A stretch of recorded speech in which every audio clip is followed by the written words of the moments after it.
এবং এরকম বহু মঞ্চ তিনি আলো করে থাকেন সারা বছর জুড়ে। তাকে উত্তরীয় পড়াবেন রেখা ধারা। আপনারা সবাই জোরে হাততালি দিন।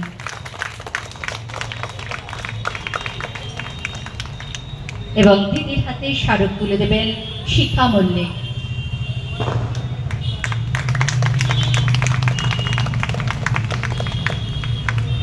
অঙ্কনাদি একটু কিছু বলো। নমস্কার, এখানে উপস্থিত সকল দর্শকবৃন্দ এবং আমরা কজন ক্লাবের প্রত্যেক সদস্যবৃন্দকে জানাই শুভ দীপাবলির আন্তরিক প্রীতি, শুভেচ্ছা এবং ধন্যবাদ। আমরা এখানে প্রত্যেক বছর বুলগান্দার আমন্ত্রণে আসি, এখানে অনুষ্ঠান করে আমরা ভীষণ আনন্দিত। আমি অবশ্যই ধন্যবাদ দেব বুলগান্দাকে এবং আমাদের রেখাদিকে, আমাদের সকলের প্রিয় রেখাদি। আর বুলগান্দার জন্য একটা জোরে হাততালি হয়ে যায়।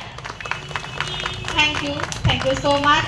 আর আমাদের দিদি সমাধি, ওনাকেও আমি প্রত্যেক বছরই পাই ঘোষণায়, সমাধির জন্য একটা হাততালি হয়ে যায়। অনেক অনেক ধন্যবাদ, নমস্কার। আমরা নৃত্যের অঙ্গিনায় আবার চলে যাব, তবে তার মাঝখানে একটা বড় কাজ সেরে নেব। আমাদের এখানে অনেক দাদা দিদিরা বসে আছেন, তাদের হাতে আমরা বস্ত্র তুলে দেব, তারপরে আমরা আবার নৃত্য পরিবেশনে চলে যাব।